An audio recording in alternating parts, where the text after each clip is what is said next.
Hi, friends. We're continuing our study in the Baptist heritage, and this will be part 23. I call it Baptist in America,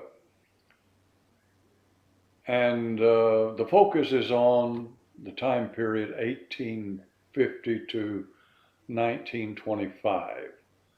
That's about a 75-year period of time uh, a time that not unlike the previous period, 1800, 1850, lots of activity. Yeah.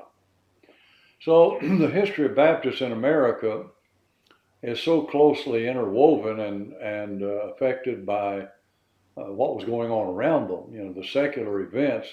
It's impossible to relate the history of one without sometimes giving considerable reference to the other. For instance, the Southern Baptist Convention was born out of North-South controversy, a controversy that eventually led to the American Civil War of 1861 to 65. Regional pride was drawn upon by the name Southern Baptist Convention. Mm-hmm. This greatly aided in the induction of Baptist churches into the convention corporation. Mm-hmm.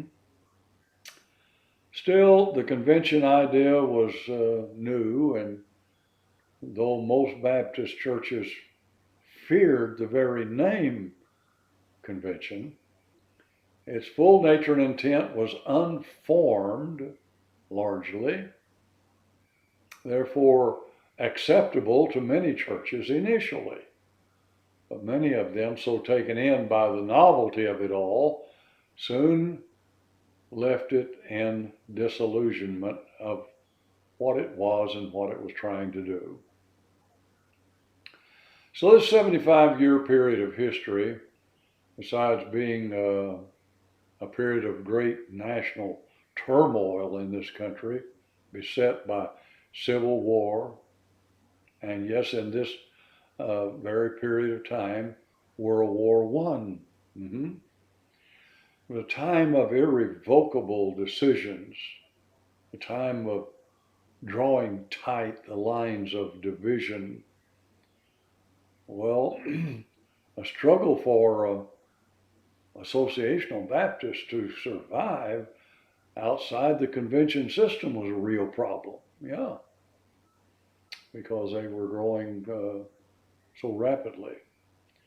So it's regrettable. Division is regrettable. But the blame for Baptist churches being divided as they had not been in history. Well, maybe I better back up on that a little bit. There was a major division way back there that led to a group of them becoming the state church of Rome. Mm-hmm. And you know where that led.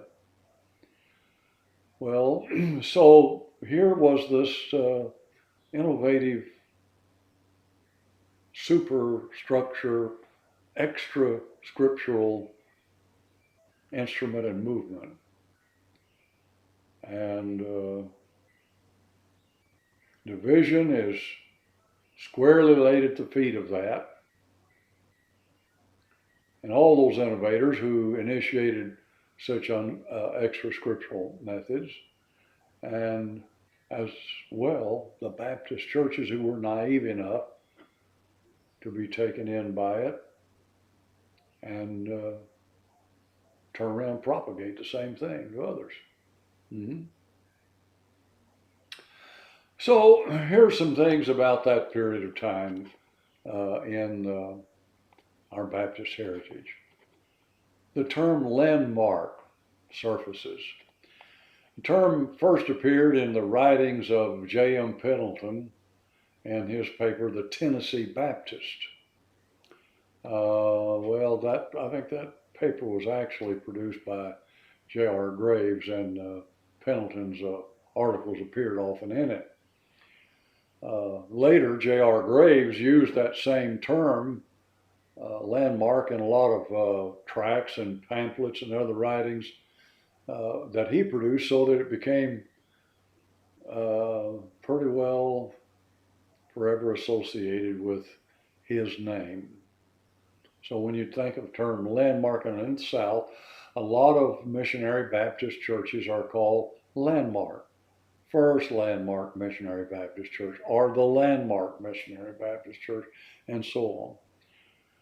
So that term landmark goes back to J.R. Graves using that term quite a bit uh, in reinforcement of not removing the landmarks that have been set as they alluded to the doctrinal positions of the New Testament church. So these brethren of great influence, that is Pendleton and Graves and others, use the term to identify Baptist polity. It was used as an outcry against convention innovators, especially the practice of recognizing Protestant ministers as equals and inviting them to deliberations in convention meetings. Yeah, that became a real problem. So the term landmark came to characterize the voices of great men and great churches who fought for convention reforms, both from within and without. And some people stayed on the outside calling for reforms, while others on the inside was saying maybe this could be a good thing if we could clean it up and get it like it ought to be, but they never succeeded, of course.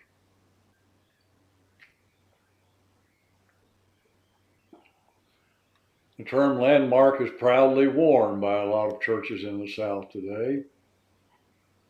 Not so much in protest to the convention or anything like that, as in proudly espousing the doctrinal views that are implied by that name. The resistance to the convention grew. The design of the Convention Corporation, of course, was and remains to elicit, combine, and direct the energies of the whole Baptist denomination. Well, designed and determined efforts were arduously pressed and propagated with great heated debates sometimes to bring every Baptist church into the convention system. Those that were in it whole hog, hook, line, and sinker. You know, I believe in Baptist freedom. Baptists have been champions of freedom. If someone wants to leave our ranks and go somewhere else, then I think they have the right civilly to do that. We cannot say that it's ever right to depart from the teachings of God's Word, but people can do that. But if they depart and then they start using their energies to proselyte other Baptist members and churches, then that's a different thing. Yeah, we take pretty hard exceptions to that. Absolutely. So what this really meant was that churches outside the convention system had to resist. They couldn't be just passive. They had to fight to prevent being absorbed. The pressure was mounting, and it was great. So outside the convention system, there was nothing else like that. I mean, no state or national organizations with which Baptist churches could identify. So it was, as it had historically been, each church to himself. And of course, some churches with a, back then particularly, uneducated membership, maybe an uneducated pastor, uneducated minister. Well, they stood for the great core doctrines. Thank God for them and for what they stood for. All men are sinners, salvation by grace through faith plus nothing, eternal security of the believer, deep water baptism of a professed believer at the hands of the church. Yeah, they held to it, and that's what makes us what we are today. Thank God for them, but they were not prepared or equipped to handle the pressures that was being brought to bear upon them to become an official member of the convention system. So we say, well, how did that work? Well, I'll just call them salesmen because that's what they were. There were convention salesmen that invaded them constantly. You know, who were these? Baptist ministers. How did they get into churches? Churches uh, depended on circuit riding preachers back in those days. Um, they so here was a Baptist preacher, and yes, he believed in the core doctrines, and yes, he'd be invited to the pulpit, and yes, he would begin to teach that church that they ought to be a part of the convention system, and that's how it went again and again and again. So, church supplies and money became more readily available for convention churches. Would you like to have some good literature? Would you like to secure some money to build a better, nicer, more adequate church house so you can grow? Yeah. Convention offered those things. So churches, an entire association of churches, were dragnetted into the convention system. There were some who were raising their voices, to be sure, like J.R. Graves. He was raising it from the inside. J.N. Hall, Ben M. Bogard, and others, many others too. So it became apparent that if local associational Baptist churches were to survive as they had from the days of the apostles, there would of necessity have to be some organizational structure that did not violate the scriptures, that did not violate local New Testament churches, but that would give them a point of identity to help them remain outside the convention system. Well, so the Arkansas Associational Baptist Churches sought actively to work with the convention dependent upon the following points to which the convention would not agree. They would not agree to recognize the scriptural right of individual churches to commission and send forth their own missionaries. No. They would not agree to recognize each church as a unit entitled to equal representation with any other church in the convention system, regardless of its size. No, they would not. They would not agree to abolish the office and expense of corresponding secretary who superintended missionaries. No, they would not. They would not agree to recognize the right of churches to instruct their messengers on any subject for discussion. Well, that was a big wedge.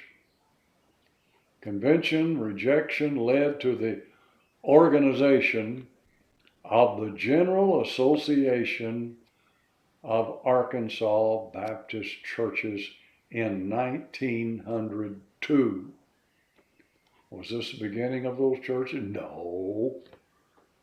It was these local churches and local associations now coming together to form a state organization, state level fellowship for mutual benefit that would give them an avenue of identity outside the convention. Well, the General Association of the United States of America was to follow. Mm-hmm. It came into existence in 1905. The churches of the General Association of Arkansas Missionary Baptist Churches, together with others, a call went out, and there was a meeting in Texarkana, Arkansas. And that meeting was attended by messengers from churches from Arkansas and Mississippi and Missouri and Oklahoma and Tennessee, perhaps Alabama, several states represented. And the General Association of the United States of America was organized there on March the 22nd, 1905. Now, these local independent churches and local associations, as they had existed from the days of the apostles, had both a state and a national level with which to identify, but yet which did not infringe upon the churches or their purpose, or did not seek to combine and elicit their energies, and gave them the ultimate freedom that they already had to continue on. And membership was on the basis of each church may have 3 voting members, whether it's a very small church or a very large church. And it was not dependent upon money given, the old Gentile power play. Well, okay.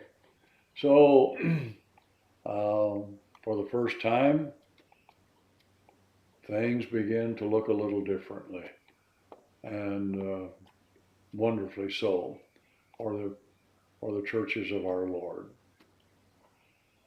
The name General Association of the United States then continued until 1924. And in 1924, the BM Baptist Missionary Association of Texas voted to fellowship in the General Association, and the name was changed, mutual agreement, to American Baptist Association. That just gave a little different name to more specifically identify the region of fellowship of those churches, the American Baptist Association. Okay, so it's been the American Baptist Association since then, but it's the same churches, same fellowship, same local associations, same manner, same doctrines, all the way back to the days of the apostles. Yes. In the central Arkansas region where I am located, there were other divisions that are of note and should be noted by people outside Arkansas. May find this of general interest. people inside should find it of specific interest. The Spring Creek Missionary Baptist Church in Saline County, Benton, Arkansas, during this period of time voted to change its name to First Baptist Church about 1868. Well, that's because it was the First Baptist Church in the Benton, Arkansas area.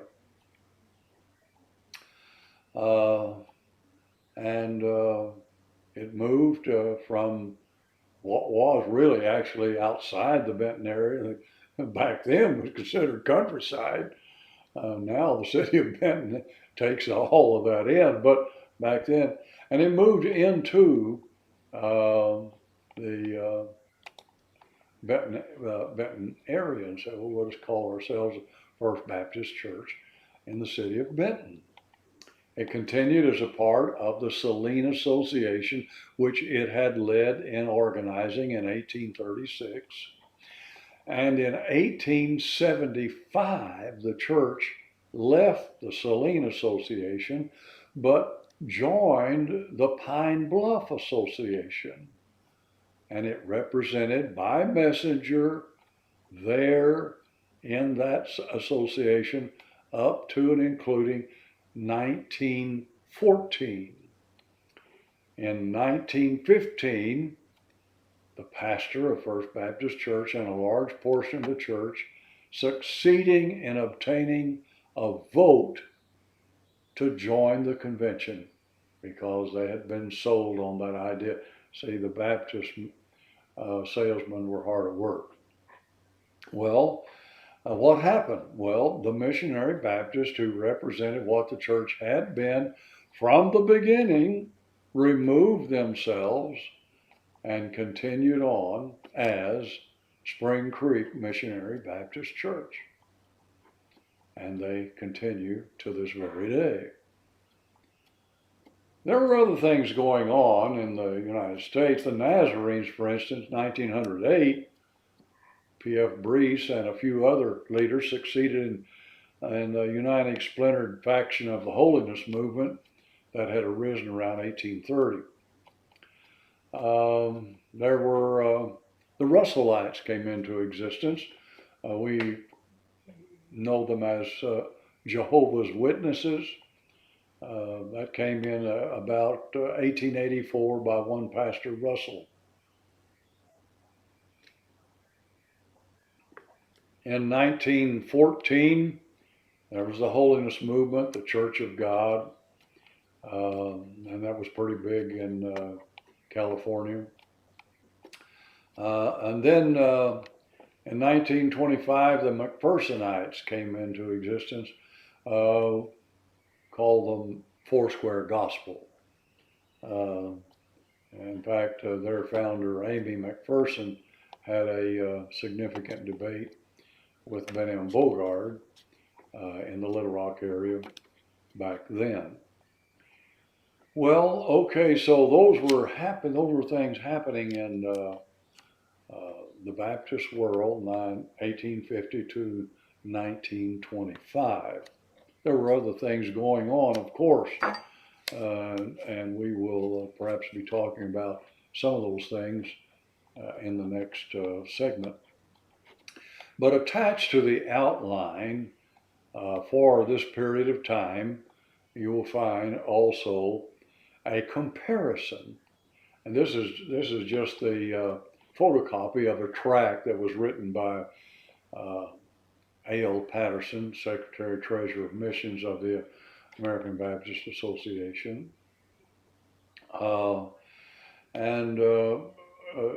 Here you find a comparison between the convention system, what it is and what it's about, what it does, and the associational system, because people say, well, what's the difference between, say, the American Baptist Association and the Southern Baptist Convention? Good question. Okay, so here is exactly what the difference is.